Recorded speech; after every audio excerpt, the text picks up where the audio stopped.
Welcome to another edition of Hand Raised Guys presented by Comer Heating and Air, Southern Air Conditioning and Heating. On tonight's show, we're joined by the Athletics' Hugh Kellenberger and Rivals.com's Cole Patterson. We'll get to those interviews in a minute.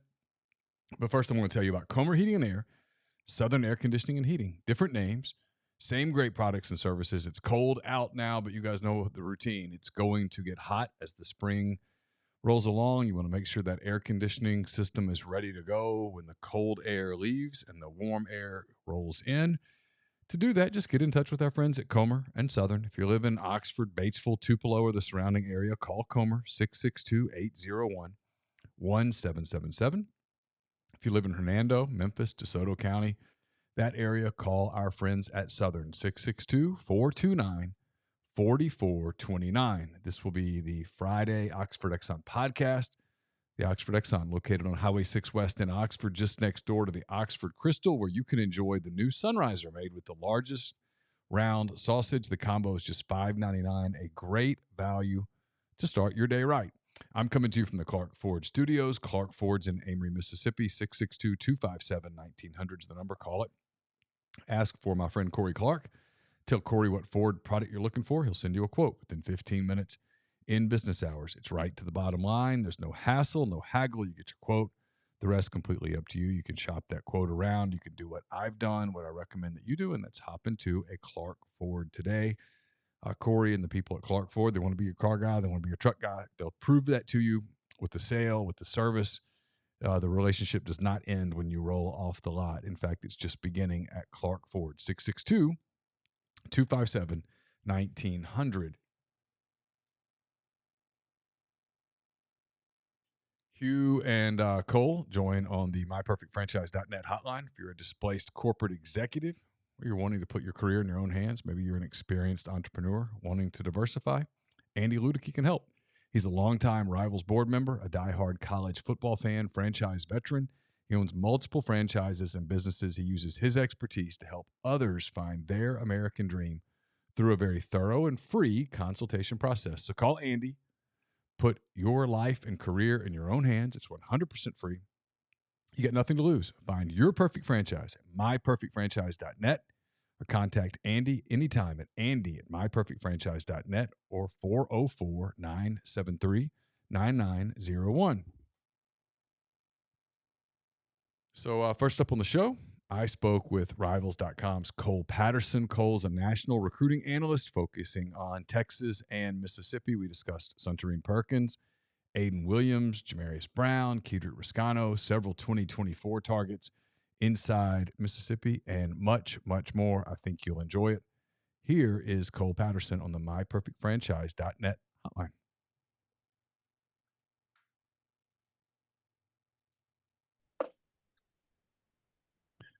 Cole Patterson, Rivals.com national recruiting analyst, focuses on Texas and Mississippi. Been in Mississippi a bunch the last few days. I think just kind of got out of Mississippi and back home. So, Cole, really appreciate the day after National Signing Day, the second part of National Signing Day. Appreciate you giving us some time. Yeah, thanks for having me on. There's an ice storm out here in Dallas where I'm based out of. So it kind of delayed my return to Texas. But, yeah, I was just in Mississippi. Yeah, we're going to get to that in a second. First, obviously Rivals has had a lot of turnover over the years, which is just par for the course.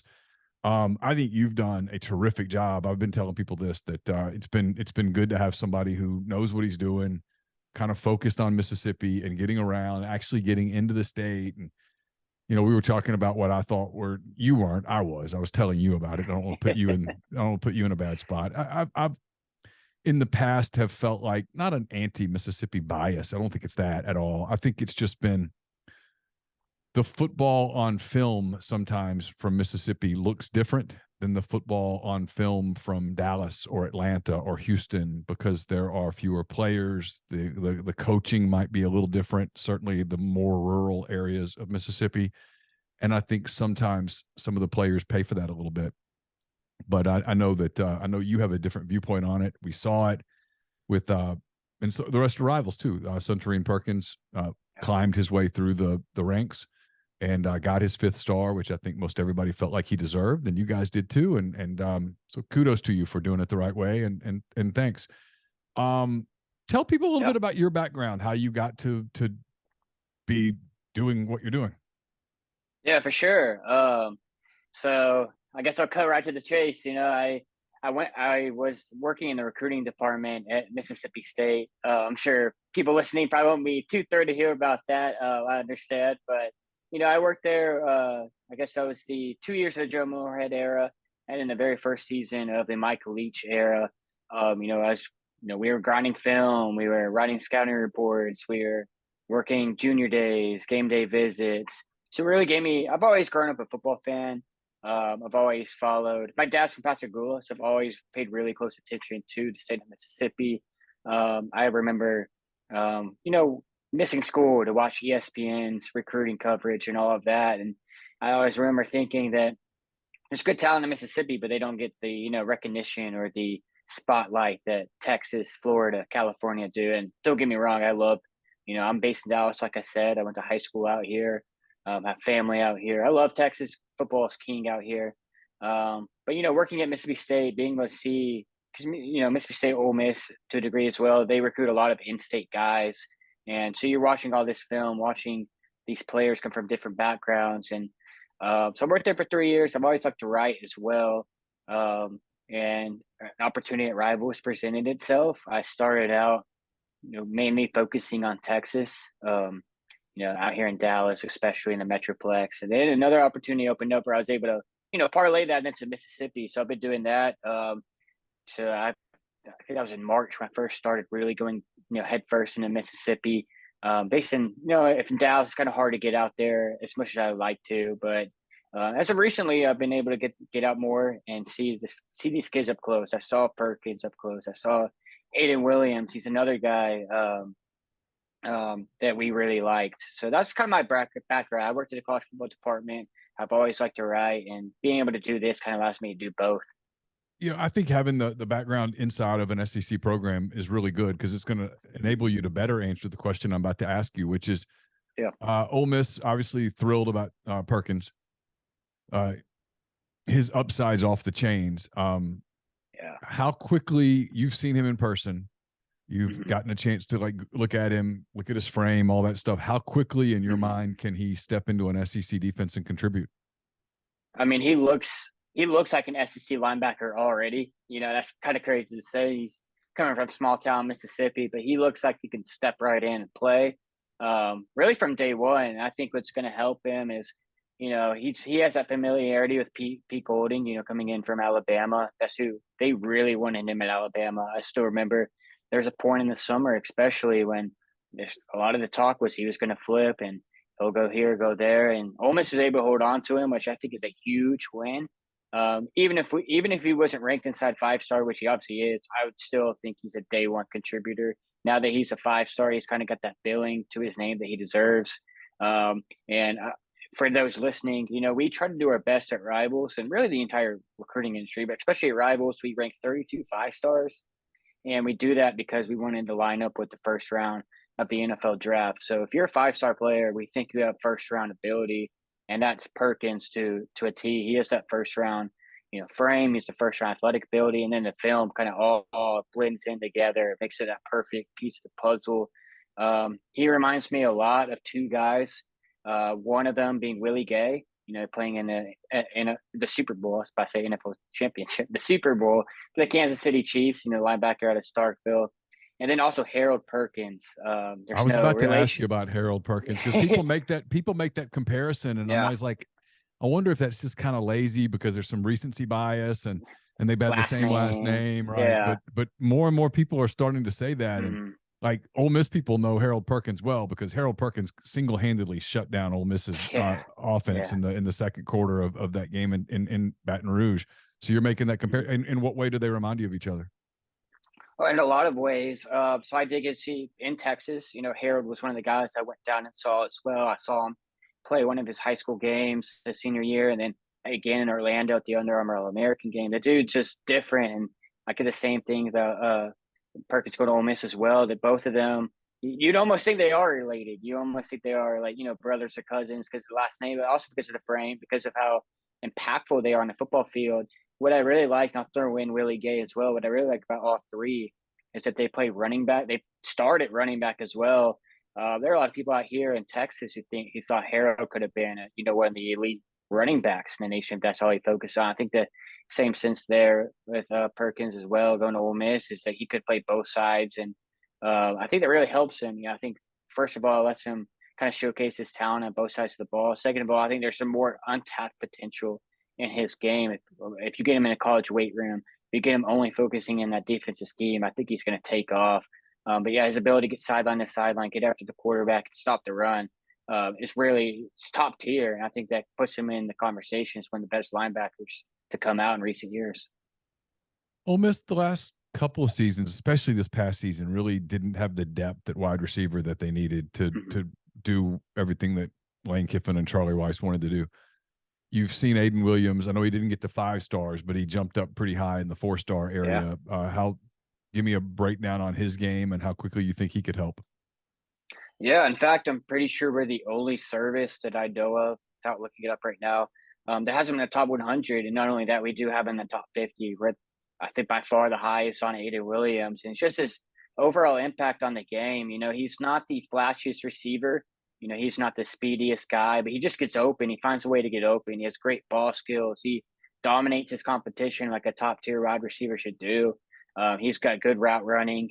I was not in attendance, but talking to Adam Gorney, the national director of recruiting out here, who loves Ayden Williams. He said that in the Future 50, the Under Armour Future 50 event in July, where all the guys going to Under Armour All-America game, Ayden Williams was consistently getting open, consistently beating guys that go into Texas and Alabama and making it look easy. I've heard some people say he kind of plays similarly to George Pickens, just like his ability to go up and get the football, his ability to get open. He's not going to beat you with speed. He's not going to beat you with electric plays, but he can do that. He can beat you after the catch. He can't get open. And we at Ravels just really like how he can fit in that Ole Miss offense, especially. They're losing John Domingo. There's possibly an opportunity to come in and play, and he has the ability to do just that. All right. Any of the other guys in this, before we move, kind of flip the page to next year and some other stuff, any of the other guys that Ole Miss signed stick out in your mind that, you got a chance to see that you liked? Yeah, there's a few actually. I'll stick in Mississippi for this other one. Jamarious Brown. He's a defensive lineman out of Moss Point, I really like.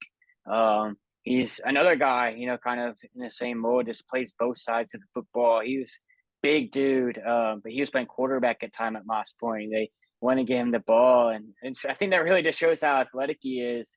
He's a little shorter than I initially thought he was, but I don't think that's going to be too big of a problem once he gets to the college.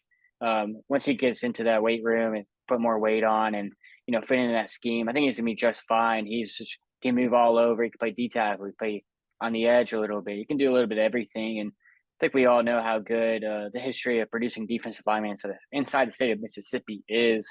And then I'll go out to Texas.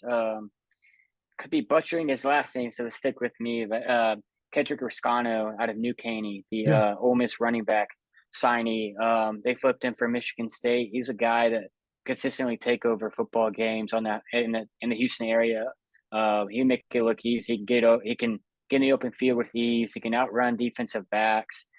We just saw what Judkins just did at Ole Miss as a freshman. Zach Evans is going to the NFL, and Lane Kiffin loves using multiple running backs. I think he's a guy that can step in, maybe not have the same kind of freshman year as number 4 just did, but I do think he can carve out a role and kind of add that versatility, add another dynamic in that backfield. So those are probably 2 guys that kind of stick out to me.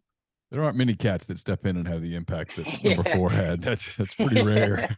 I think if you offered that to Lane Kiffin again, he would inject that straight into his veins. He would. I think everybody would. Yeah, that would. He'd like that.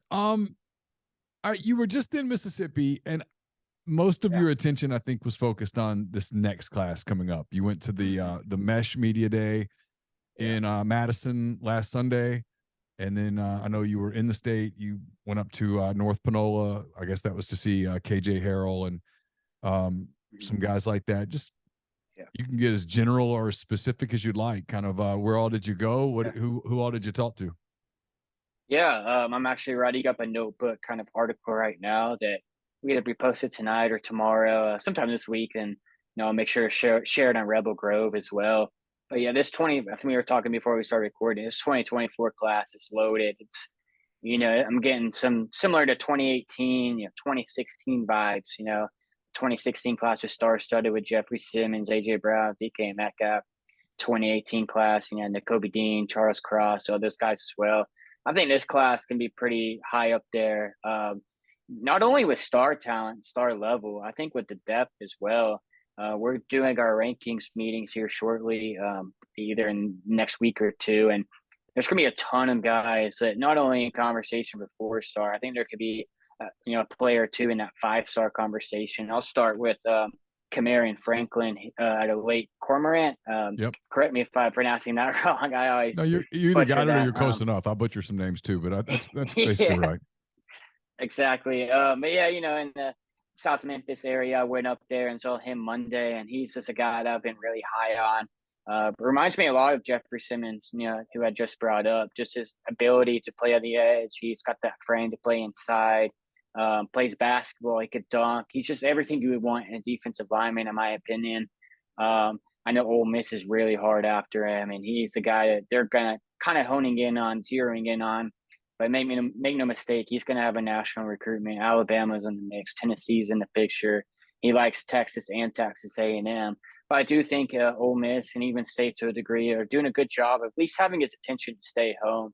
But he's my top overall player. He's a guy that whoever wins out his recruitment is going to be getting a day one instant impact difference maker. But moving down to I was at North Panola and I was at South Panola, and I think Ole Miss fans should be interested in these two. It's JJ Harrell. He's a wide receiver at North Panola. I think there's 4 programs kind of emerging as contenders. He's not really in any rush. He was going to commit earlier or I guess late January. He kind of realized he was making too early of a decision. So he's not really in a rush, but I do think Ole Miss is right there in the picture. Obviously just visited there this past weekend. He's really feeling the love. Derek Nix is doing a great job of building that relationship. I say the 4 right now to keep an eye on. Ole Miss, especially Ole Miss, but then you have Mississippi State's right there. You got Alabama, who offered, and I don't think it's a coincidence they offered him, and that's when he kind of changed his commitment date. He kind of backed off of that right after he picked that up. And then LSU is a school that he's always dreamed of playing for. That's a school that he's really high on. But Ole Miss is right there, and I think they can even be considered maybe not the front runner, but at least in the drive. I would say drivers to be. They're towards the top of that recruitment for sure. Julius Pope at South Panola, he's a guy that just blowing up out of nowhere. Neither in-state school is offered to this point just yet, but Alabama, Michigan, and Arkansas have all offered. I know Ole Miss has been by the school, so I could see that.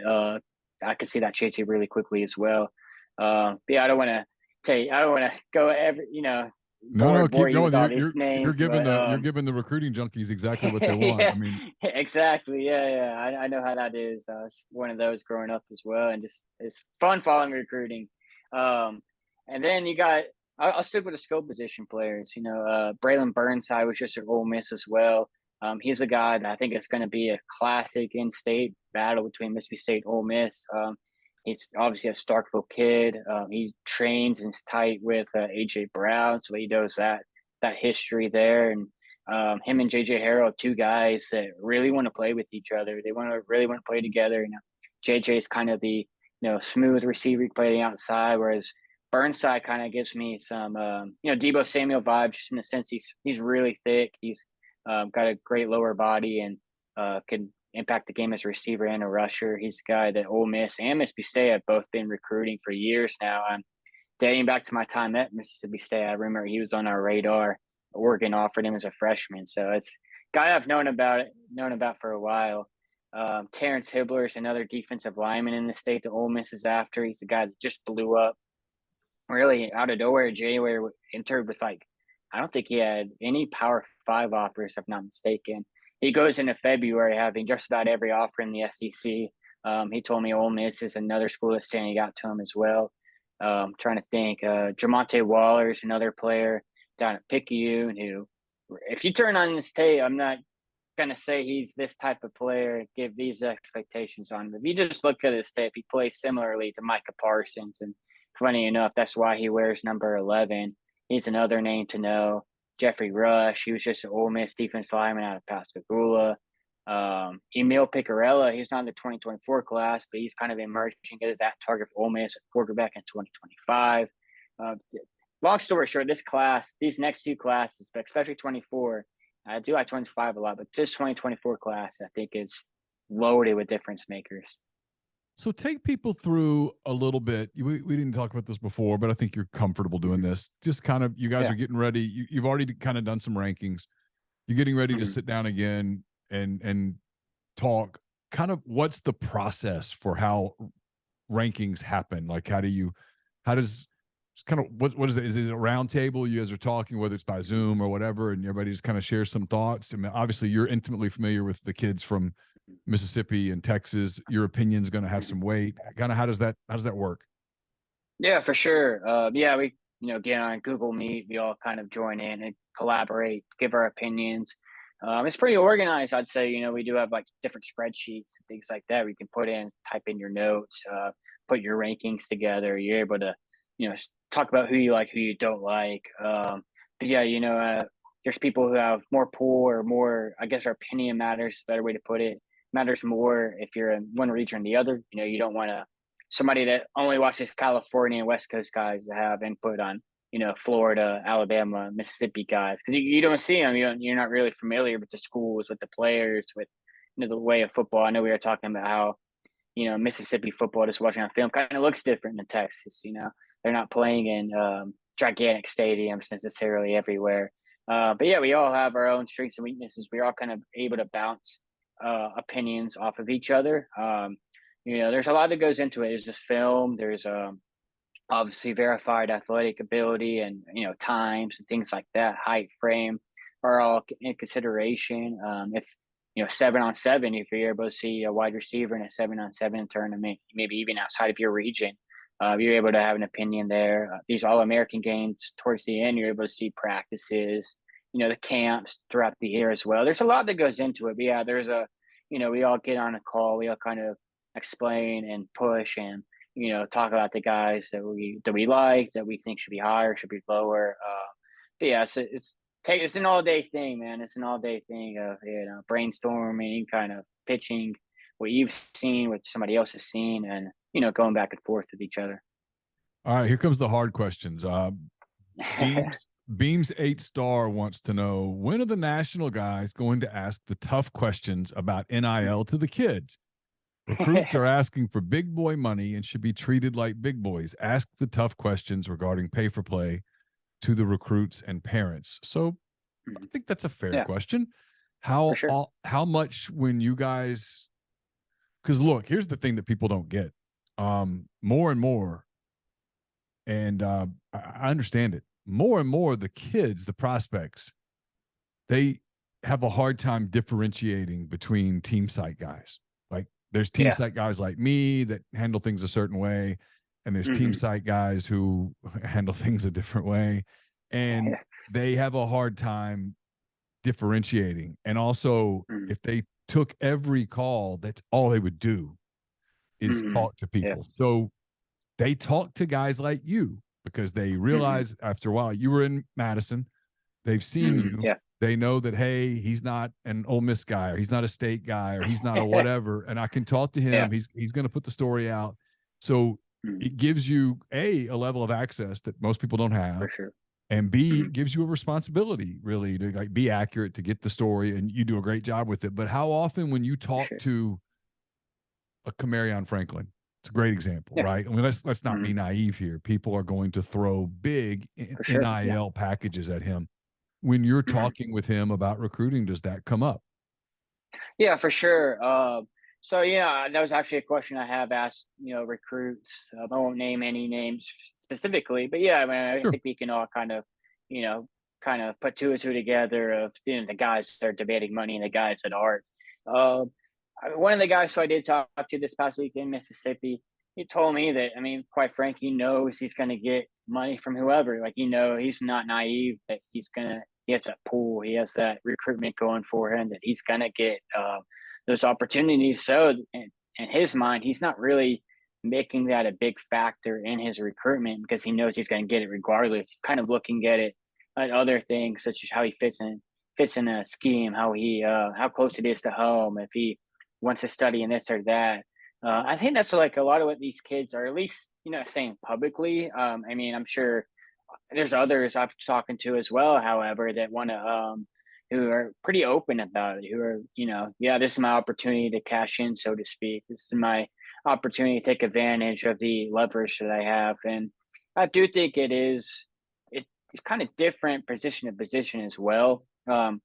Obviously, if we're comparing to the NFL, obviously NFL team's going to pay top flight money for a franchise left tackle or a Chris Jones level defensive tackle or, Patrick Willis, a linebacker. But I mean, I think quarterback more often than not, that's that guy that's going to get the money. I think we all kind of heard of the, Jaden Rashada numbers that we're throwing out, whether that's completely true or not, I'm not sure. But I mean, I think that's kind of what these quarterbacks are demanding. And I'm just not sure if a, defensive lineman from a small town has that same pool. But yeah, I mean, it is a question. I think I like the question that I forgot who the user's name. My apologies, but I forgot.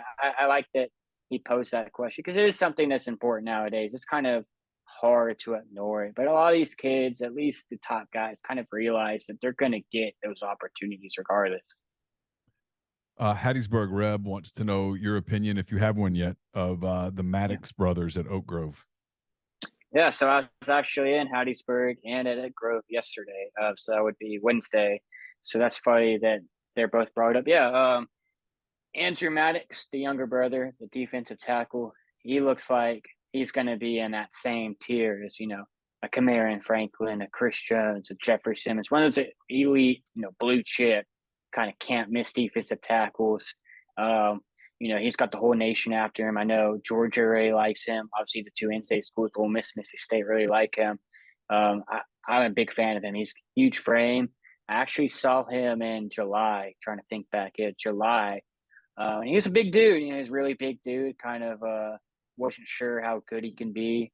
So coming and seeing him again this time around, still big, but he's trimmed up. He's kind of lost that, baby or bad fat, whatever you want to call it. He's kind of trimmed up and looks more like that elite kind of prospect. And then Anthony's a guy who I'm really, really interested to see how he develops over the next year in spring ball and, camps and then on to his senior season. He doesn't have a ton of experience, but the athletic ability and just the raw, traits kind of jump off the chart. He can move out of the pocket. He has a good arm. He's really good. He's getting better at his accuracy. And, Texas A&M is one of those programs that's kind of, zeroing in on him. So I like both of them. And while we're on the subject, that whole Oak Grove team is full of ballers. So there's a good little program down there. Yeah, to say the least. They've been pretty good for a while. You spent some time last week and this week talking to Jonathan Davis. There's a question here from Bill for Rebs. He wants to know, how did Jonathan Davis fly under the radar? And we'll start there. He has a twofold question. And I don't know that the second part is one that you could answer as well as I'll throw it to you in a minute. I'll let you take a stab at it. But how do guys like Davis fly under the radar? Was it just kind of a late blooming sort of thing?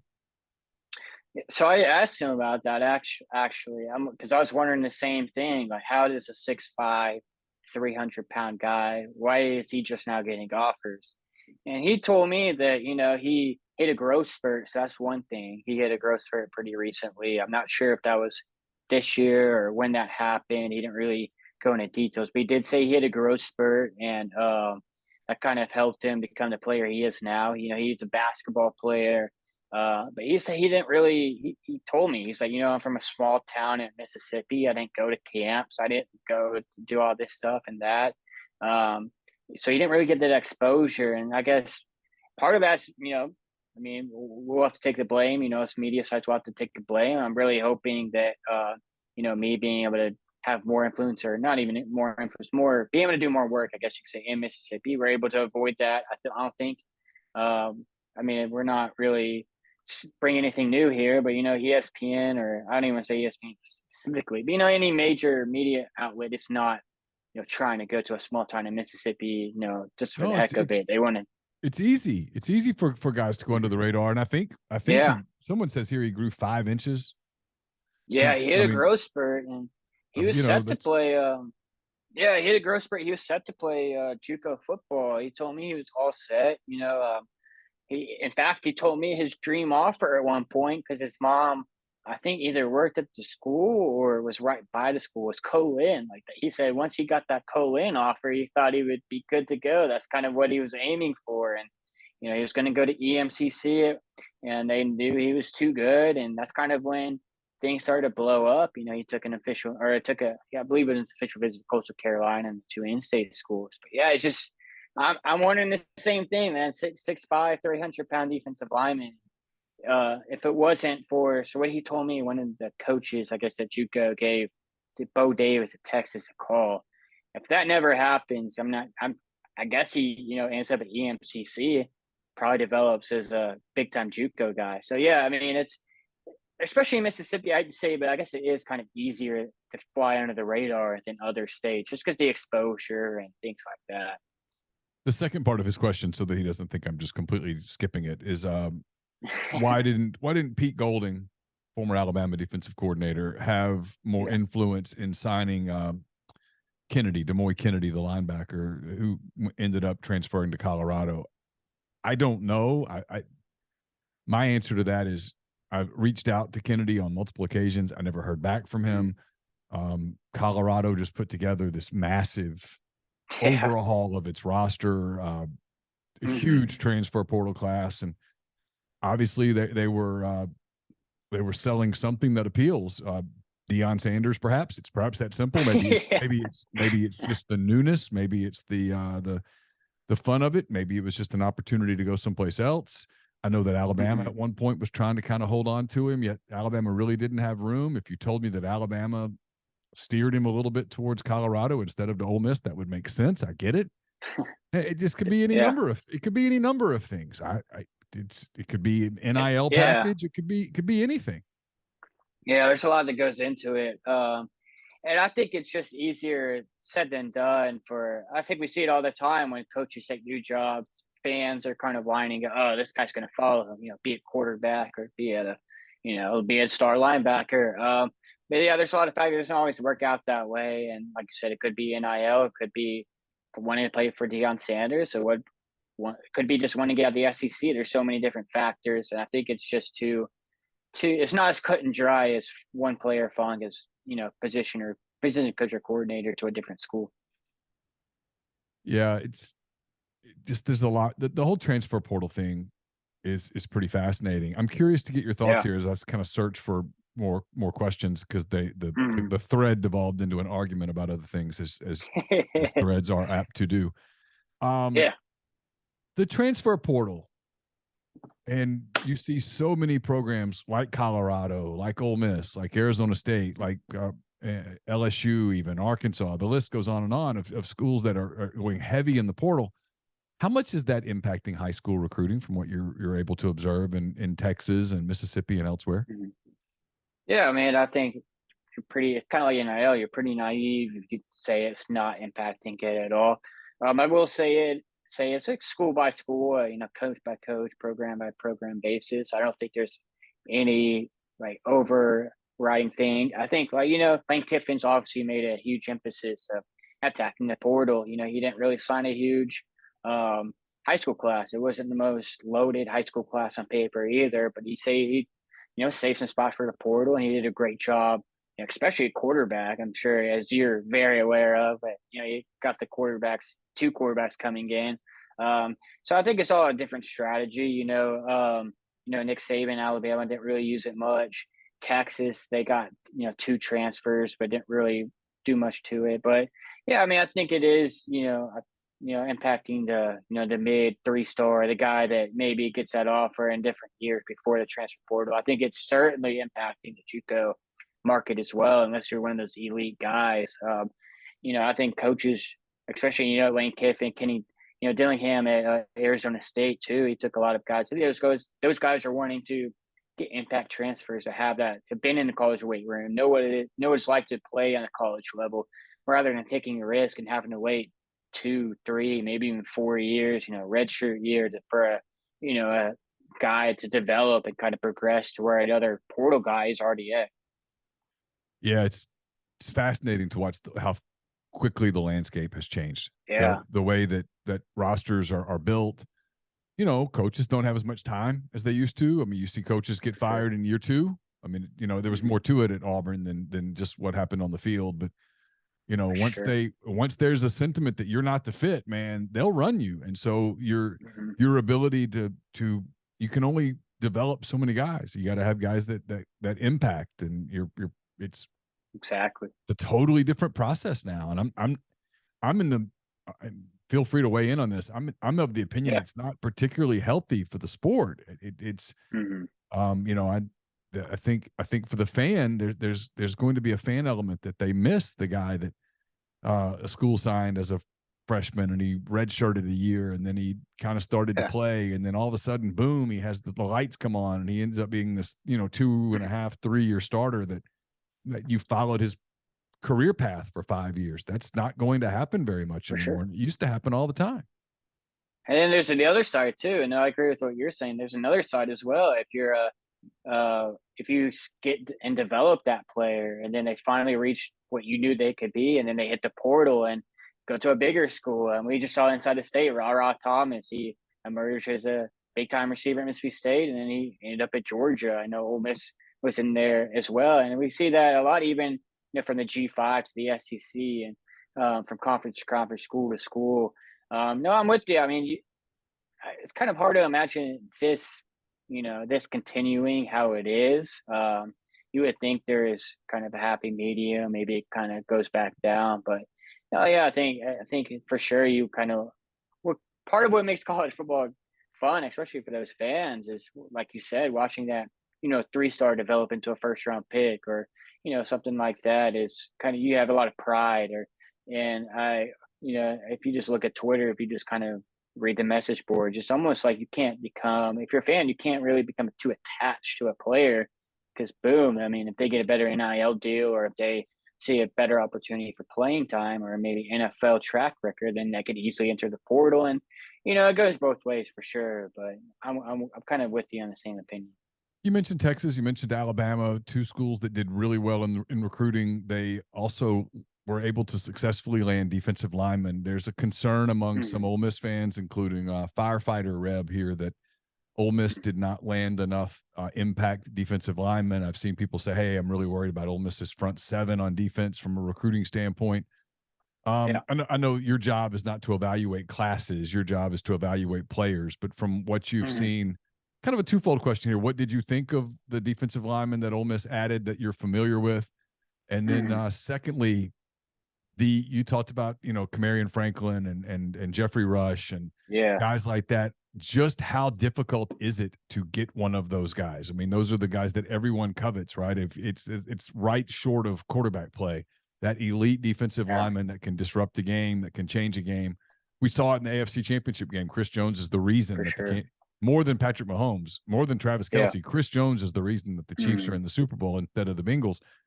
How difficult is it to get those defensive linemen? What is it that's making it? Is it just NIL that's making it Alabama and Georgia and Texas and Oklahoma, those team programs like that are getting those guys, and Ole Miss is struggling to get them? Yeah, it's weird. I guess the first part of your question is, like I said, we talked earlier about Jamarious Brown. I think he is a guy, be it his freshman year or not, I think eventually he is going to be a difference maker in that defensive line. He's a guy that we had in the top 200 at Rivals. And I'm really high on. Like I said, he can play D tackle, he can play D end, 4-star player. And I think he's a guy that can kind of, make his presence felt in that Ole Miss defensive line. And then having Perkins in that front 7 as well, it's gonna help a lot of things. He's not playing in the trenches necessarily, but he's gonna get in the quarter. He's gonna get to the quarterback. He's gonna get in the backfield. I think Pete Golding is gonna move him around really well. And then DJ Holmes, obviously the DN that they just got. He's another guy that I think has a lot of upside. I'm pretty intrigued by what he can provide at Ole Miss. And then kind of along the lines of your second question, I've always been, like I said, I've always followed the state of Mississippi really well, or really closely, I should say. And I've always been fascinated by how well Ole Miss recruits wide receivers and how well Yeah. Mississippi State recruits defensive linemen, but neither side can do the other. It's weird. It's kind of head scratching. It's always funny to think about if they had AJ Brown and Jeffrey Simmons, if they were one school, or if both programs merged, or one side or the other, they would be unstoppable. They'd have all the D-line talent It'd be a and the wide national power. receiver. It'd be a perennial national power, no question. Yeah, for sure. So it's always been head scratching. I get the concern because I know, a lot of Mississippi State fans who I've spoken with kind of have the same frustrations about wide receiver. Why can't they get a wide receiver? And even when they were running the air raid. But the good news is for Ole Miss, this 24 class and even that 25 class as well has enough dudes that, you almost have to try to miss on all of them. That's how many there are. Even if you move past Franklin, you got Terrence Hibbler, who's a guy that's really blowing up, as we mentioned. You got Jeffrey Rush, who's just on the Ole Miss campus. Caleb Moore, also at Oak Grove High School. He's a guy at DN that's starting to see his recruitment heat up in a big way. There's just so many defensive linemen that I think are going to be big time difference makers in this class. That's not even mentioning Andrew Maddox, that defensive tackle. I think this class is going to give Ole Miss some opportunities if they still can't land one. I think bigger alarms can be raised, but I'd even mention Jamonte Waller, the edge rusher / outside linebacker at Picayune. Julian Pope can probably play nickel, but he kind of move around. His body's still growing. I could see him eventually moving into an outside linebacker if he continues to grow. But there's just so many guys. I feel like Mississippi. These front seven guys grow on trees. I understand the frustration about landing the elite guys. I don't know if it's all NIL because Ole Miss. They did get Benito Jones and guys like that, but they weren't consistently landing those guys before then. So I don't know what the trick is. I do think Coach Joyner is a good recruiter. I think he does connect with a lot of recruits. He's got some connections in Dallas as well that I really like, and I think it's going to pay off for Ole Miss. I don't know. I think a lot of it's NFL track record. It's hard to turn down playing for Nick Saban and defensive tackle at Alabama. A lot of it's playing in big-time games, and there's just so much that goes into it. I wish I had, one answer to give you, but I will say I think this 24 and 25 class will give Ole Miss some opportunities to kind of get that ship going the other direction. Obviously, we all mourn the loss of Mike Leach. With Zach Arnett replacing him, they were familiar with Arnett worked for Leach. He's now the head coach there. How do you anticipate, if at all, Mississippi State changing its recruiting approach inside Mississippi and in general? Yeah, so Zach Arnett, he obviously was a D coordinator when Mike Leach was there, so he's already familiar with the program. But he's done if you've been following, he's done a great job of hiring either guys that have played in Mississippi or have been coaching in Mississippi. He retained Tony Hughes, who's a guy that's been at Ole Miss and Mississippi State for a while. He brought back David Turner, the defensive line coach that recruited and coached. Those big 3D linemen: Chris Jones, Jeffrey Simmons, Fletcher Cox, Chad Bumpus, the wide receiver. He obviously started Tupelo and went to Mississippi State. He's a guy that is back in coaching wide receivers. I think Arnett's definitely, he even spoken, seen some tweets and kind of some different quotes from his press conference. Signing day press conference. He was mentioning how important it is to win the state of Mississippi. And it's another thing I've mentioned how fascinating it is to see how different Mississippi State and Ole Miss recruiting is from, be it D-line or wide receiver recruiting, be in-state recruiting. I feel like both obviously put an emphasis on it, but you could tell Mississippi State, I think, puts more of an emphasis on these high school Mississippi kids, where obviously Ole Miss wants to land them, and they're going to do their best to get them, but they're also using the portal. They're also not afraid to go to Florida or New Jersey for a guy either. I think there's two different strategies, but I do know Arnett he's gonna make it tough for other schools, be it Ole Miss or Alabama, to come in and get those guys. Whether he wins those battles or not, remains to be seen. But he's at least his staff is built to kind of make Mississippi a priority. You mentioned Derek Nix earlier, who has Yeah. recruited Mississippi forever, and frankly Mhm. is undervalued, I think, by a lot of Ole Miss fans just because he's been there so Yeah, I long. His agree. his his impact on recruiting inside the state. You talked about Randall Joyner. We mentioned Pete Mhm. Golding a little bit, and we're starting to wind it down. I promise I'm not going to keep you much longer. Pete Golding No, you're fine. Pete Golding was considered at Alabama an elite recruiter. I mean, Yeah. he was able to play a major role in recruiting a lot of 5-star players to Alabama. Your opinion, I know we'll find out. I mean, over the course of the next year or two, we'll Mhm. find out what his impact is or isn't at Ole Miss. But just kind of your opinion, what kind of impact will Pete Golding have on Ole Miss recruiting, and how different will it be for Pete Golding recruiting to Ole Miss than it was recruiting to Alabama? Yeah, I mean, I think when you go from Alabama to any school, there's going to be an adjustment, but that's not to say you can't recruit well at Ole Miss. I think Pete Golding, like you said, is a well-respected recruiter. He's kind of the guy that's known to pull some top-tier guys. You know, he did have Alabama in the mix for Perkins. They signed with Ole Miss. They couldn't quite get him, but they were in the game, and obviously Ole Miss was able to win out that battle. But I do think he brings some cachet, so to speak, on the recruiting trail. Be able to he can be able to show that he's sent guys to the league, that he's been coaching in big time football games. These crews take notice of that.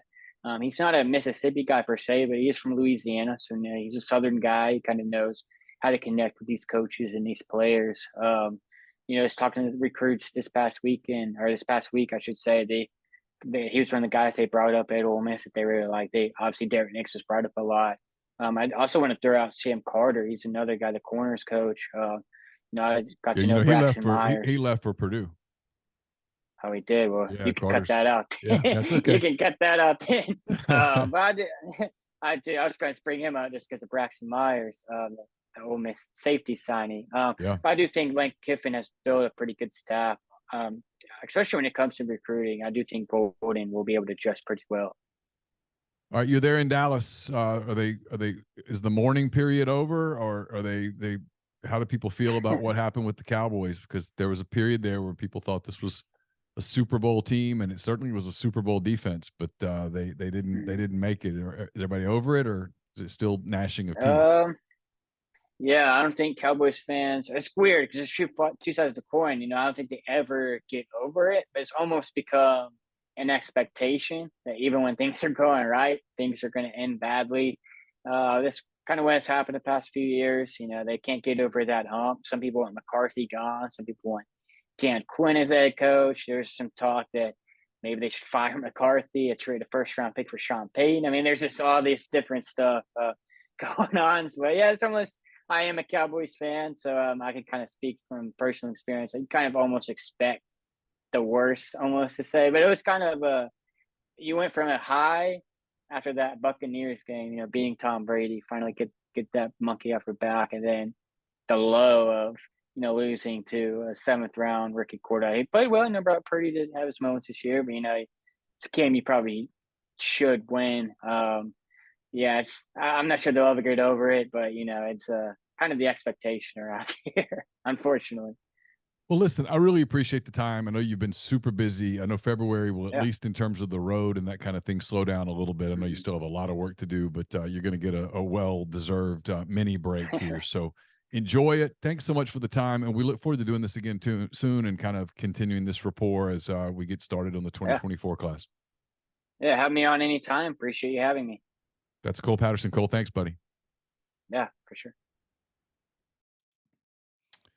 Our thanks to Cole for his time. Next up, Chase Parham talks with former Ole Miss beat writer, Clarion-Ledger sports editor Hugh Kellenberger, now a college basketball and golf editor for The Athletic. They discuss the Ole Miss basketball job, where it stands moving forward, and the college basketball coaching landscape as well. They also dive into the situations with Chris Beard, Will Wade, and others. So enjoy. Here's Chase and Hugh Kellenberger.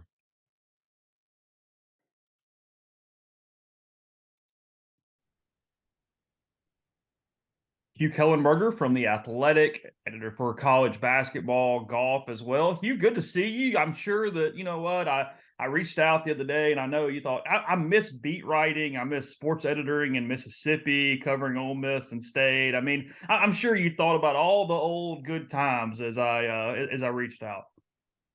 It's a weird thing. Like you and I were catching up a little bit before we started, and like I've now been gone from the Clarion-Ledger for 4.5 years, and it feels like about 40 in terms of like how much the names and faces have changed. Like Matt Luke was the coach when I left. Yeah. Like and it was going like I can't even remember how it was going. Probably not totally great, but like yeah, it's never I would say like Mississippi, it was never boring. There was like you always like in this business, like you either want the team to be awesome or terrible, and the murky middle is where like everybody's just mediocre is the problem.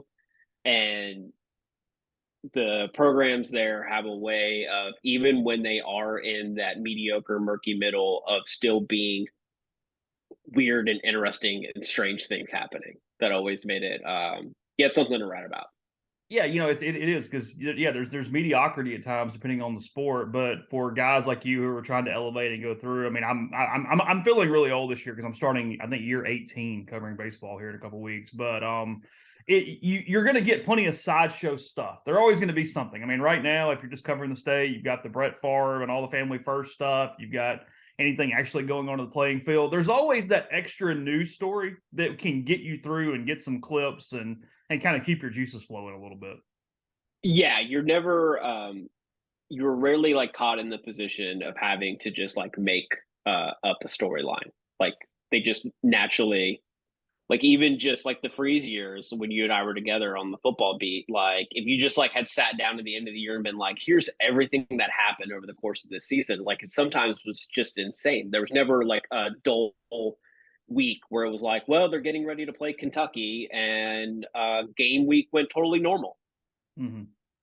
Are you, all jokes aside, you got a pretty cool job, basketball, golf. I know basketball's always been a passion of yours in a lot of ways at the college level.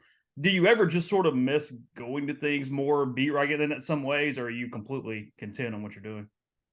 Yeah, sure.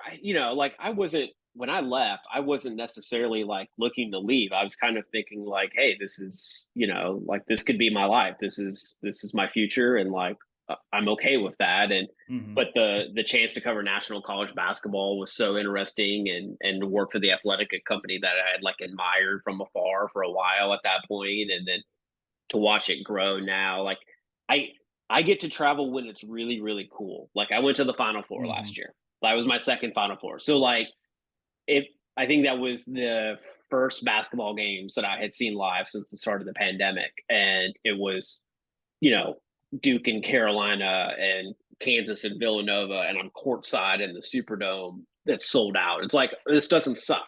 This is okay. My like golf schedule this year, like I know I'm going to go to a couple majors. Like it's like, and go hang out at Bay Hill in Orlando in a couple of weeks. It's like, all right, like this is pretty great. I get to go to the really, really cool stuff. And then when it's average SEC team versus average SEC team on a Tuesday night and the roads are icy, I'm watching safely from my office and can turn it off when it's over. And or before it's over and I'm just bored of it. Yeah, and absolutely no Ole Miss Delaware Tuesday night baseball where Mike's pissed at the end of a 3-2 game. So yeah, I never went to those games anyways. Yeah, well, as Mike would have told you. Yeah. Exactly. Mike would have gladly told you I was not there for those anyways. So, were you surprised they won it last year? Just knowing that program. I think so. I mean, Mike's a really good coach. Yeah. And I don't know any of the dynamics of the team, and it even from afar, you can't get that stuff off of television. But like I always said, the first team that went to Omaha made it to Omaha because they were strong-willed personality enough to kind of ignore Mike when Mike got a little bit too tight. They could stay loose even when he wasn't. And that kind of player-led culture mattered. And so I don't know, like, if that was the case with this group, but it felt like they were having fun. He's loosened up. He learned it in actually like 18, 19, and he has loosened up. Anyway, It's not why I called you. Basketball, obviously, Ole Miss is in a pretty rough stretch right now, 1-8 in the SEC, going into Saturday's road trip to Nashville to face Vanderbilt. We all know the writing on the wall and where this is headed. Having the knowledge of the country, the conference, and then the intimate knowledge of Ole Miss over the years, where do you sort of see this Ole Miss job in present day ability, but then even ceiling or just what would be theoretically possible? I mean, it's a better arena, obviously. They're in the Pavilion for a few years now. They pay. I mean, Kermit's making 3-1, 3-2, something like that. But then as we talk about, and I'd written something last week about kind of the business dynamics of it. Ole Miss, since the 1930s, they've only 5 times had 2 winning conference records in a row. Right. Yeah. I don't think that a past is a predictor of the future when it comes to college basketball, particularly right now in this moment in men's college basketball with the way the transfer portal and NIL has changed things. Obviously, it's done that for every sport, but you think about it with like football, like how many players do you have to get out of the transfer portal? How much do you have to devote to NIL to spread it around, to sprinkle it around to all of those guys? And then also for retention on the guys that you've already recruited out of high school. You compare that to basketball, it's 13 scholarships, but nobody's actually carrying 13 guys. It's most major Power 6 programs, even down the low majors now, are capping out at like 10, maybe 11, because you can't keep 11, 12, 13th guy happy. So they're just wasting scholarship dollars, practice energy, and they're just going to bolt to the portal because they're not playing.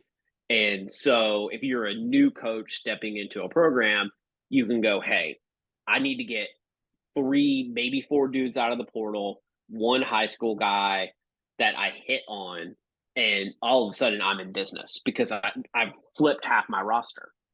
And if a couple of the guys from the previous program were like actually pretty good and I can hold on to them, which you can do, because at the end of the day, like, guys go into the portal, but then they also come back out of the portal because it's like free agency. It's easiest to re-sign with the team you're already with because that's where your stuff is.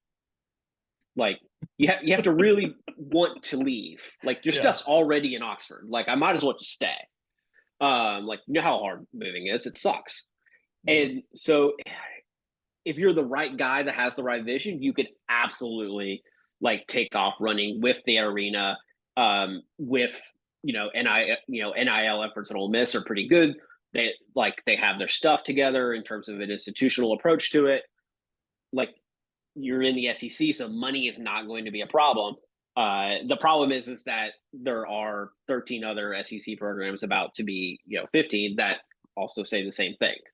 And the league is increasingly cutthroat, and they just care about basketball in a way that I would have never imagined when I was covering it in 2011, 2012, 13.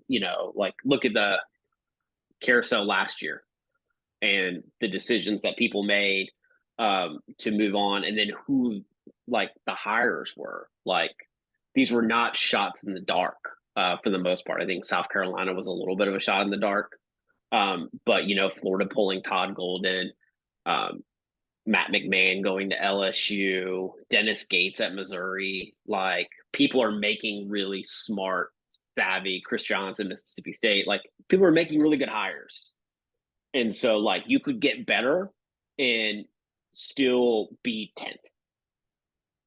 But if 10 teams get into the tournament, then I think that's okay. Like, at least at first. Do you, and maybe there's no way to quantify this and you don't have a guess, we can move on. But, in football, we talk about NIL numbers and what it takes. And Ole Miss, even with their collective, they publicized that they had $10 million in the fall when they hit that number. I answer this however you want as far as how to quantify this, but what is a good NIL number in basketball for a year? I mean, what are we talking about raising to be at a decent level to be able to attract top 100, top 150 players?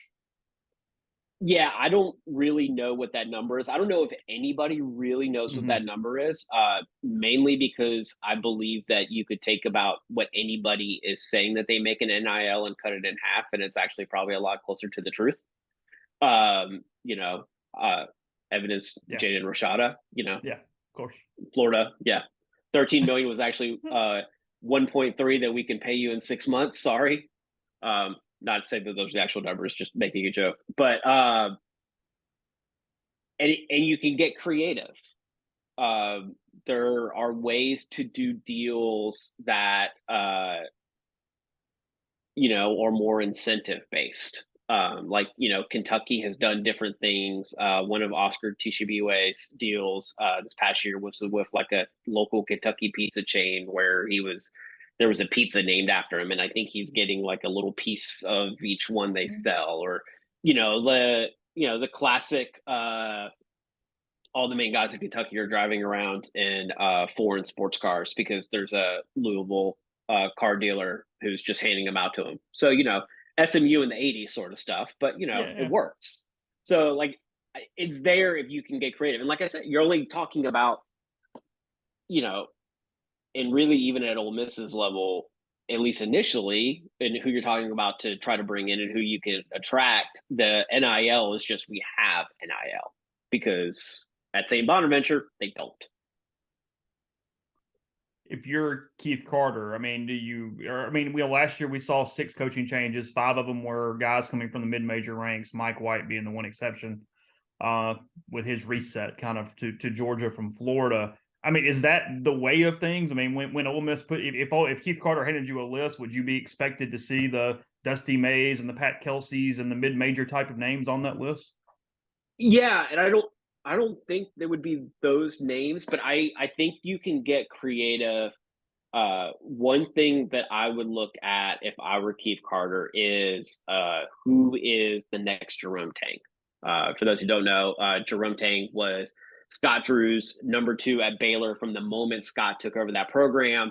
After everything happened with Dave Bliss, like the worst of the worst, abject. No one has gone through that sort of rebuild, and Jerome was there for all of it, up to winning the national championship. Could not get a look at head coaching jobs. Like, for whatever, nobody wanted to hire the assistant. Everybody wants to hire the established head coach in basketball. And so it's that, who's the hot mid-major guy? Kansas State, Bruce Weber retires. Kansas State says, we want to be like Baylor. We're going to hire Jerome Tang. And he comes to Baylor. They're in the top, or he comes to Kansas State. First year, they're in the top 10.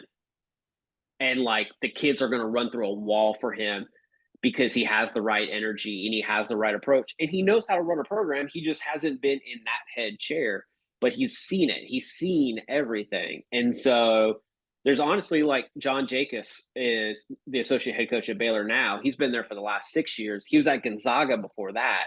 Like, that guy knows how to run a program. Like, why not give him a shot? And he knows how to run a program at a high major level. He knows what that looks like on a day-to-day basis. He's not guessing on that part. Also a pretty creative offensive mind. Like, that would probably be the one thing that I would be looking for. If you like look at what's gone wrong with Kermit, you got to make shots. And so I'd be looking around and saying, who is running creative offense that is going to be hard for other teams in the SEC to stop, even if initially our Johnnies and Joes don't match up with their Johnnies and Joes. What's the concern with the number 2 if you went that route? Because obviously they would understand recruiting. They've headed up most of this. The head guy doesn't necessarily handle that from a day-to-day standpoint the same way. I mean, is it simply not having been a face, not having run the program, those big picture things we talk about with any sport when it comes to a coaching search, or are there more schematic, more systematic things as far as, managing the NIL or managing this? I mean, what are your negatives for a number 2 somewhere if you hire that? Because like you said, college basketball doesn't really do it. Yeah, I think it's one of those things that people just get stuck in ruts and they groupthink takes over. And if a couple of assistant coaches fail, then all of a sudden it means that all assistant coaches are going to fail. And there's some guys that aren't suited to being in the head coaching chair. It takes a different temperament. That's one problem that like Kenny Payne has had at Louisville is Kenny Payne was always the good guy to John Calipari's bad guy, and with the players. And so when Calipari was dragging them and making their life hell, Kenny was the guy who was putting an arm around a Carl Anthony Towns and Anthony Davis, um, anybody else, Willie Cauley-Stein, all those big guys, especially Devin Booker, and putting an arm around them and saying like, "Hey, we brought you here for a reason. You're a good player. Let's go in the gym and get to work." And you can't do that as much as you're the head coach. And so that's probably the biggest downside is you can pick the wrong guy who says, well, I just want to be in the gym actually like drilling down with these guys and getting an individual work. And you just can't do that if you're the head man because you have to stay higher and you have a whole program to run. With my novice basketball understanding, I mean, when I watch Ole Miss and Kermit, he handles the bench in a weird way. The guys look almost skittish when they make a mistake or miss a shot, and he's pulling them out, and he kind of stays agitated for most of the game. It seems to have gotten worse as time goes on, and obviously that happens when they've lost, I guess now 21 of the last 26 SEC games, 25 SEC games, something like that. But you were familiar with the first part of his tenure. What do you feel like has gone wrong, or why did it not work to any higher level with Kermit? You know, when they made the hire, I thought Kermit Davis is obviously a good basketball coach, but I didn't know if he was the guy who could elevate Ole Miss beyond what Andy Kennedy had made it. And a lot of that was because he had come out of the mid-major ranks. And while he had consistent success in Middle Tennessee, there was not really any big signs that like Middle Tennessee was about to make some sort of poor man's Gonzaga push into relevancy, really. Like they were just like oh, that team's dangerous come March. They've won a couple of times and like pretty consistently in their conference really good. That's great. But it takes something more when you get to the high major level. You've got to be able to recruit at a much higher level. You have to be able to make really strong evaluations. And you also have to figure out like what your thing is, because we are disciplined and tough isn't really a thing. And so I think some of that has probably infected where when you're making evaluations, when you're determining what you're going to do with your roster, what you're going to do schematically, if what you're focusing on is this idea that you're a better coach than the guy across the sideline from you, like that's probably no longer the case, especially with the SEC ranking up the way that it has. And all of a sudden you're coaching against Eric Musselman and Nate Oates and just really good coaches. And so it just gets harder. And I don't know if Kermit has adjusted and been willing to adjust, because you've seen other guys, sometimes it takes something bold. And I don't know if there's been anything bold.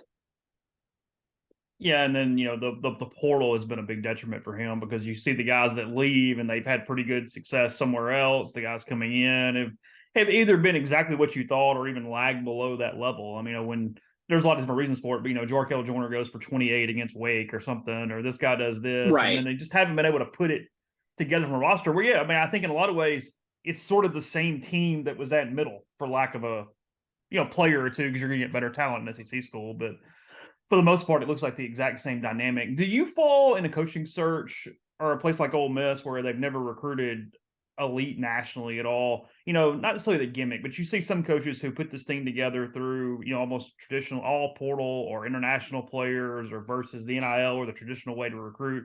Do you think there has to be a gimmick in assembling teams, or is that just simply about being adaptable to always possible to put that roster together? I think you have to be really adaptable. The way college basketball is now, you have to year to year be willing to reshape who you are based off of what your roster now looks like, because the portal give us and the portal take us, and so you may lose a 6'10" big and you may bring in a 6'10" big, but those two 6'10" bigs may play two completely different sort of ways, and maybe the guy you were happy to lose the guy that you lost, but the guy that you got was your third choice, and 1 and 2 would have really been better for your current play style. But hey, you needed somebody. So you take that guy, you have to be willing to go in the summer and say, okay, with what we have now, how do we win? And not be as it's more kind of an NBA approach of like, Okay. these are our players. Now, how do we win with them? Rather than trying to like bang a 19-year-old square peg into a round hole, like AK bounced, was like hanging on by a thread. And then he looks at his roster and he says, hey, I got a pretty good point guard in Jarvis Summers. I have Reggie Buckner and Murphy Holloway that are 23-year-old men in a conference full of 18 and 19-year-old boys playing forward and center. I just need to score points. And he goes against Marshall. And suddenly they're in the NCAA tournament. And then he replaces Marshall with Moody. All of a sudden, they're in the NCAA tournament again.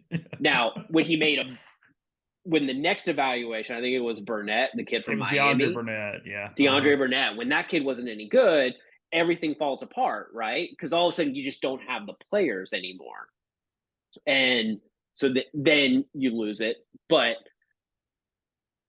probably what Andy needed to do in retrospect was get a different kind of player that he could build around instead of looking for like, who's the shooting guard that will come because I'll let him take 11 threes a game.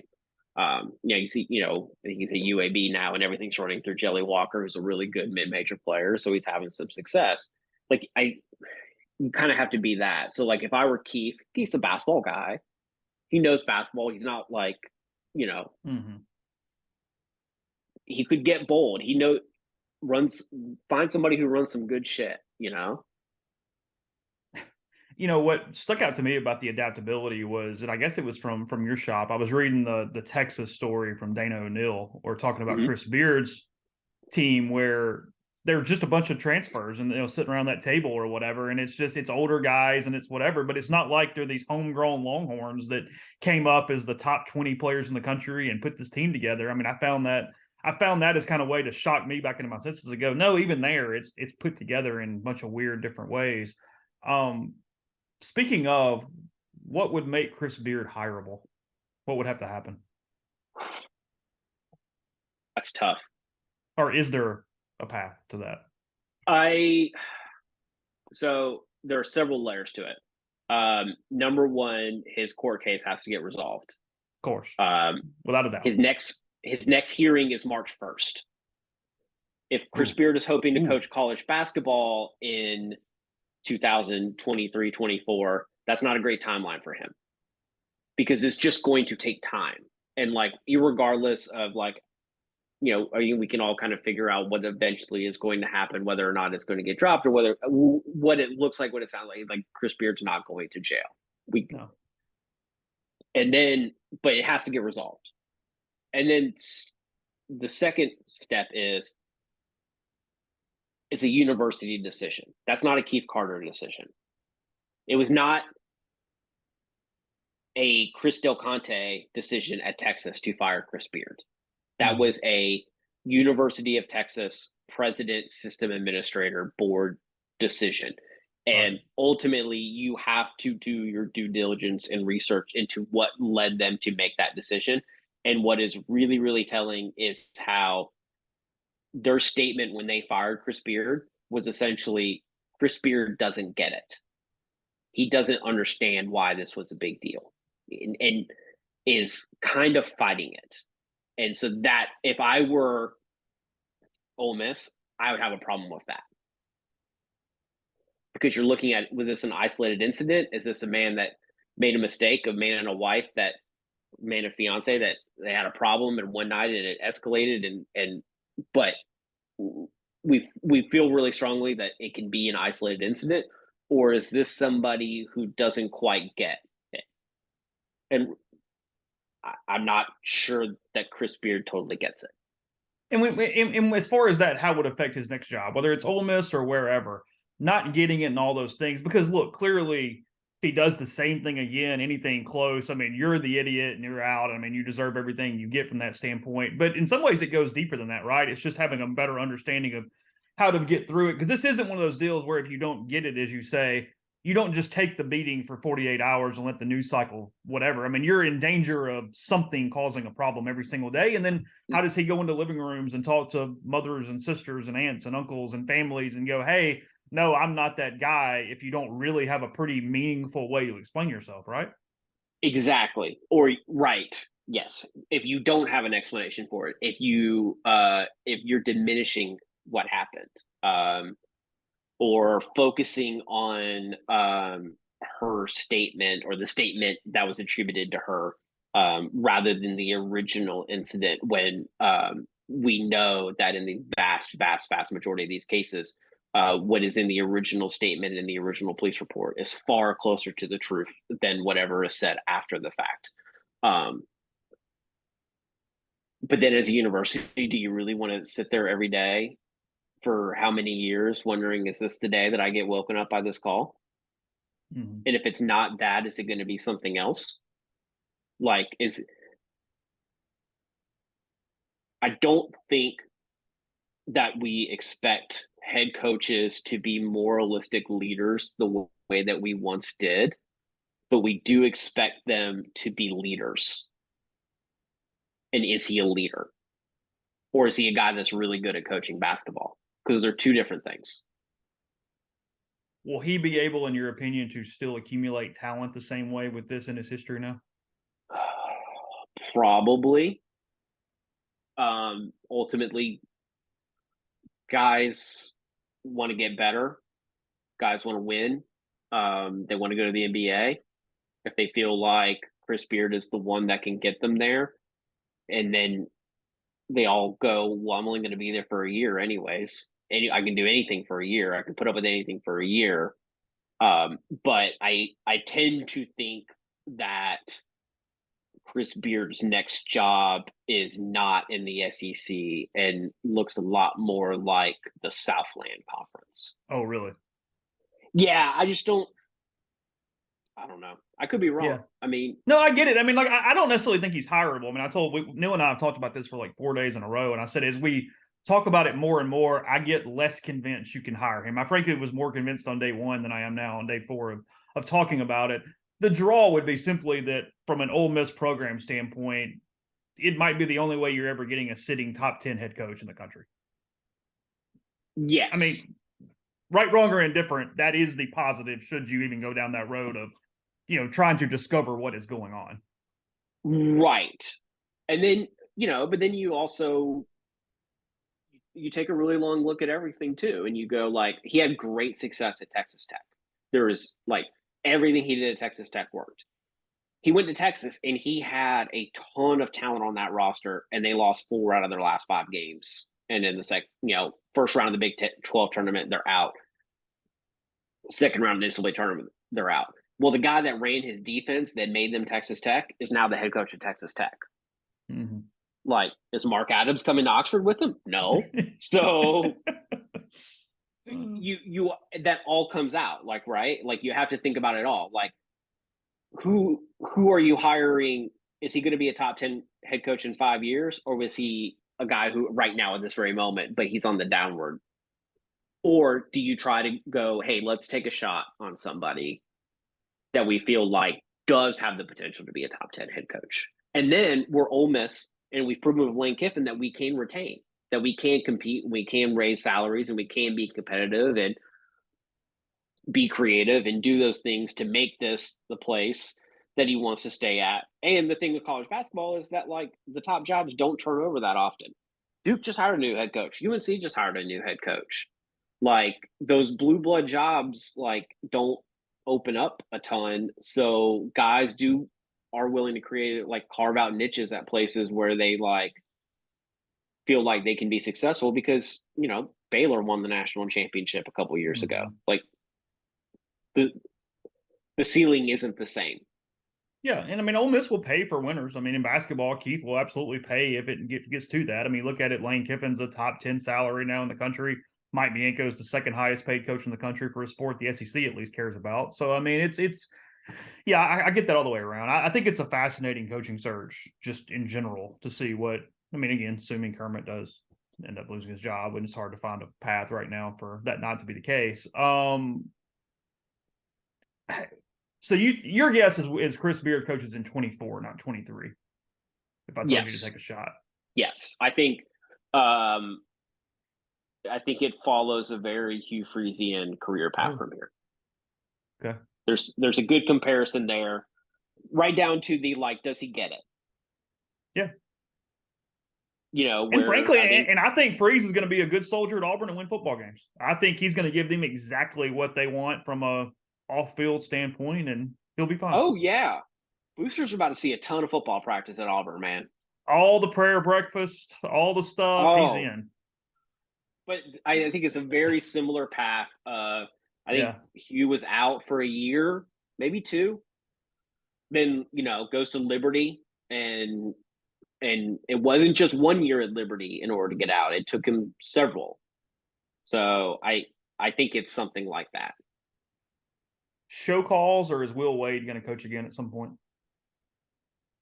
Wade is probably show caused out of college basketball. That's what it feels like. The NCAA does not have an appetite to punish players for the mistakes that adults made a decade ago. Mm-hmm. They do have an appetite to run bad actors out of the sport, and the show cause is the best, most effective way for them to do that. So I think, we will see Will Wade essentially will end up being a lifetime ban. A weird team we saw in Oxford this week, Kentucky beating Ole Miss. How much longer is Cal at UK?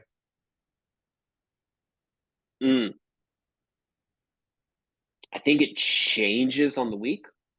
Okay. Because he has to choose to leave. Yeah, pretty much. Contractually. I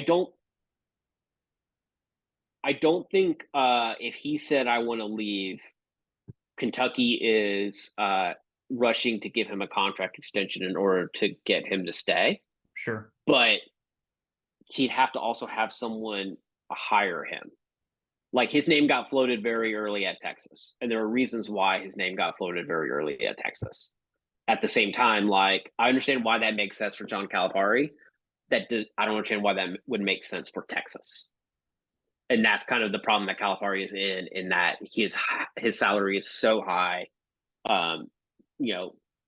pushing up on the $10 million, and who is paying that for the last 5 years? And so it's probably this weird downward trend. I do think we'll see a major overhaul of his assistant coaching staff, because that's his maybe a bigger problem than his anything else that he has right now, is that there's nobody on that staff that's adding anything. From the scouting perspective, from a recruiting perspective, just nobody. It's guys that are supposed to be recruiters, but it's Kentucky. You're getting those kids anyways, but they're also not giving you anything the rest of the week. So, and he needs that. He needs somebody to come in and,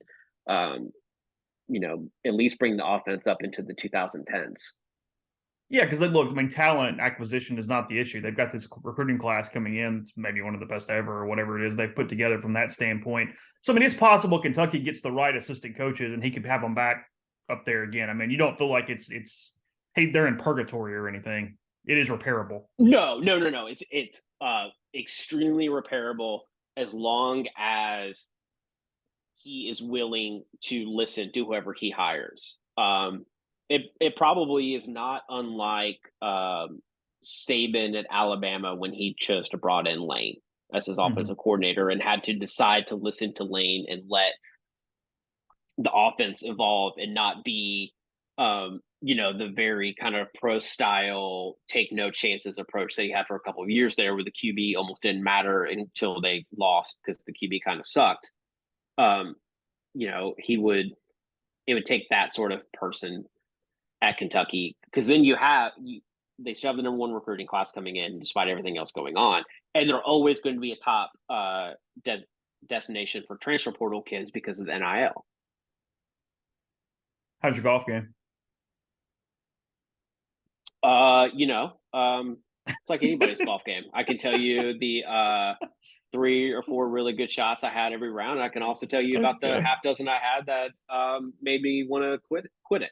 How's yours? Okay. It's really sad. I used to play nonstop, and I have played. I think I looked it up the other day. I think I've played 5 rounds in the last 10 months, and 3 of those were either in Hattiesburg or Omaha. So yeah, I have played 4 courses over the last year more than I've played my home course. But I'm busy. I'm well, right. That's the thing is we get to this age. It's very hard to find 3 or 4 hours. Like the course I play the most is a par 64 executive course. That's like 3 minutes down the road from me because I can go out there and play and I can get it done in 2.5 hours. And it's like, is it the best course in the world? Absolutely not. Do I get bored of it at times? Certainly. Can I know that I can show up and play and get around 18 holes in a decent amount of time? Yep. And a lot of times that ends up that's what I can do. I think I'm right on this. I mean, jumping out of the PGA Tour for a second, I'll let you go. Yeah. Is this live thing, and I don't really want to talk about live because it kind of bores me at this point, but in general, what I find fascinating is everybody who has gone over to live, and I get that not a ton of just complete in their prime guys we were obsessing over are there, but when the PGA Tour came back around, I found myself, and I mean, I know I'm a little more of a junkie than probably the average golf fan, but I just picked up the new young guy and I paid more attention to them. I don't feel like I'm missing any of those people whatsoever. I don't feel like there's something, and maybe there's some big event where I'm going to get some jonesing for Justin Johnson or something. I don't know. But for the most part, that's fine. I'll pull a little more for Hayden Buckley or Will Zalatoris or somebody, and I'll just replace it right there and be okay. That's sort of where this thing is headed in general, right? Is we just go move on to the next and ignore it? Yeah, pretty much. Okay. Yeah. It's kind of like so I'm a big Braves fan. They lost Freddie Freeman, and I was really upset about them losing Freddie Freeman. And then the season rolled around, and I started rooting for the Braves again, just as hard as I ever had before. And this is ultimately I'm rooting for the laundry. And the PGA Tour, the golfers don't have uniforms, but it's kind of the same concept. There's an inertia to it to where I know what this looks like. I know where they're going to go. I know what the schedule looks like. I know what channels it's going to be on. I know some of the golfers that are going to be there. And even if I don't know all the golfers that are going to be there, I'll probably turn it on and then end up just rooting for a guy that ends up catching my interest anyways. Liv's biggest problem is that it's just quiet. Sorry, CW is not a good TV deal.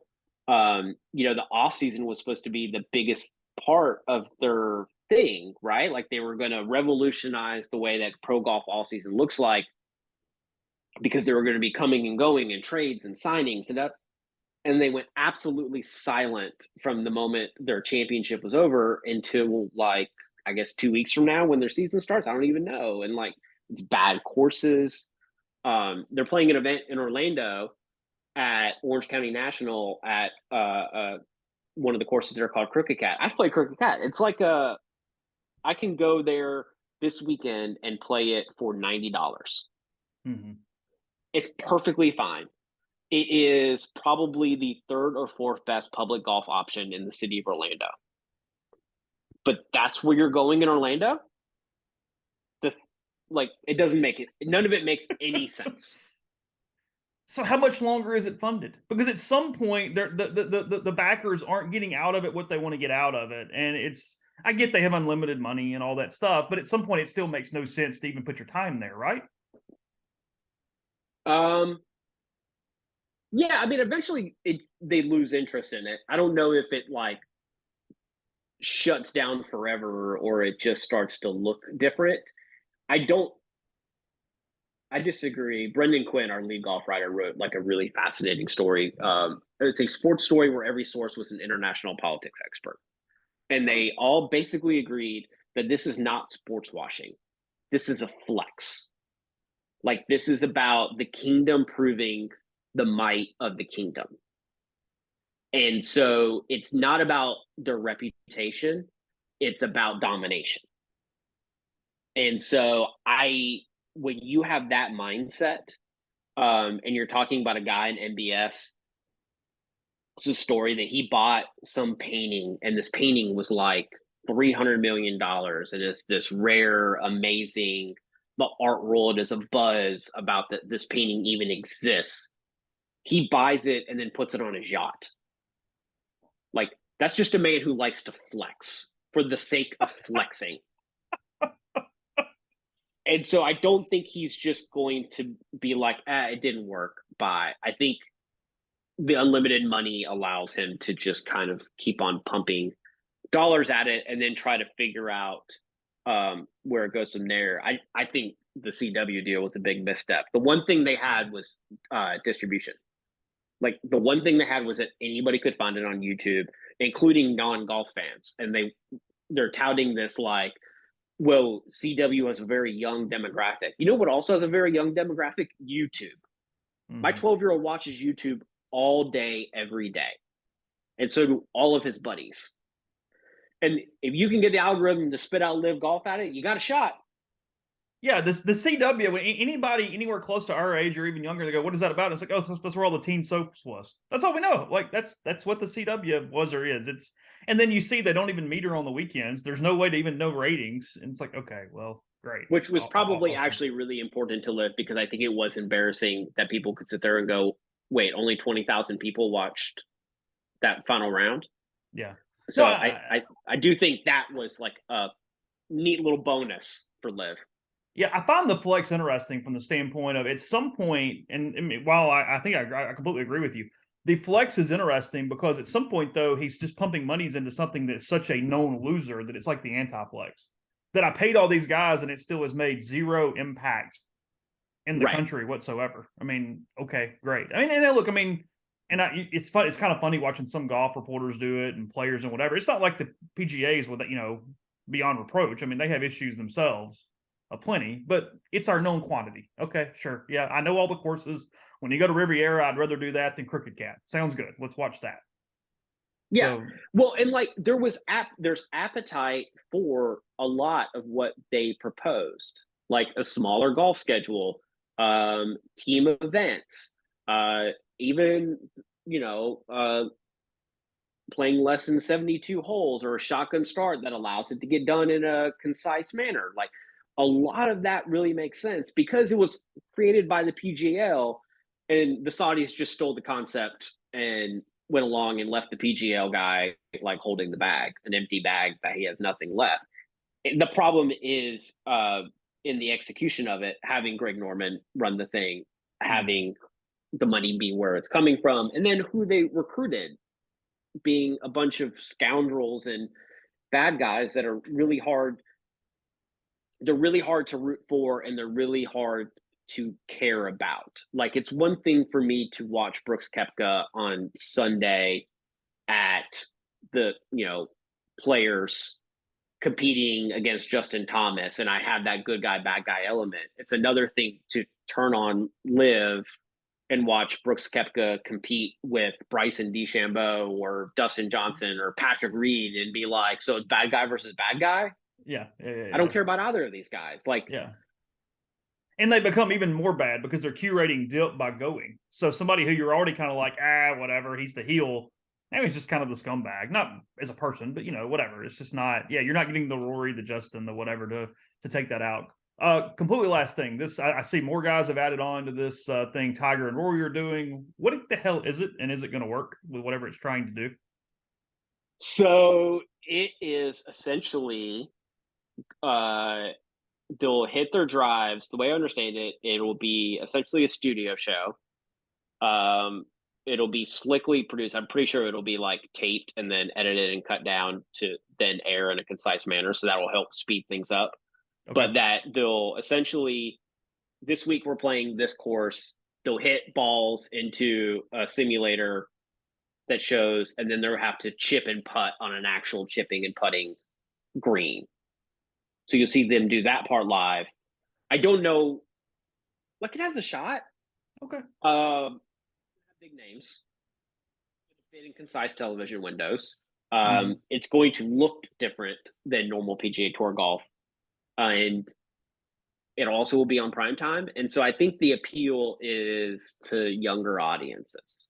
It's like a, real attempt, and then also like make the guys more human. And, like I thought it was really interesting, CBS over the weekend, Max Homa was walking up the green at, I think, 13th, or walking up the, 13th, he had an AirPod in and was talking to the announcing team, like, as he's playing. Like, it's not crazy. It's like a 3-minute walk from, the tee box to his second shot, like, talk. And then he kept it in and kept on going. And so, like, anything that they can do like that, I think actually will help. Whether or not it'll be successful probably ultimately matter. Like, how are we determining success? What is success to them? Yeah. Give me one name that Ole Miss should look at. To replace Kermit? Yep. I'm going to give you one that you probably don't know, maybe new to the listeners. Ben McCollum. Do you know who that is? I do not. He is the national title-winning coach at Northwest Missouri State, which is a Division II school in Kansas, Missouri, obviously. Missouri, Kansas, that's all kind of murky middle. He is running some of the most revolutionary offense in the game, and high major D1 coaches are stealing from him like crazy. Marquette currently has the most efficient offense in the country, which runs counter to everything we know about Shaka Smart and Havoc defense being his thing. For him to have the number one offense, he basically stole it from Ben McCollum. So nobody's hired him because hiring a Division II coach feels like you're waving a white flag. And he also doesn't want to, he wants to remain a head coach. So he's had plenty of offers to go be a high major assistant, hasn't done it because he wants to remain a head coach. Like, if you wanted to get truly weird and say, you know what, like, what's the downside, right? Like, we're 13th in the SEC right now. So what's the downside? Let's take a shot. That would be one guy to take a shot on. Yeah.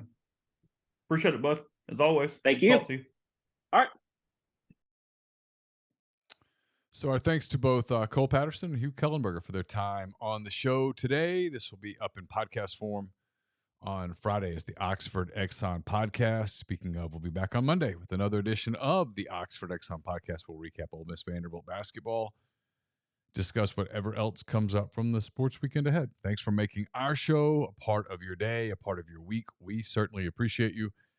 For Chase Parham, I'm Neal McCready. Have a great weekend. Good night.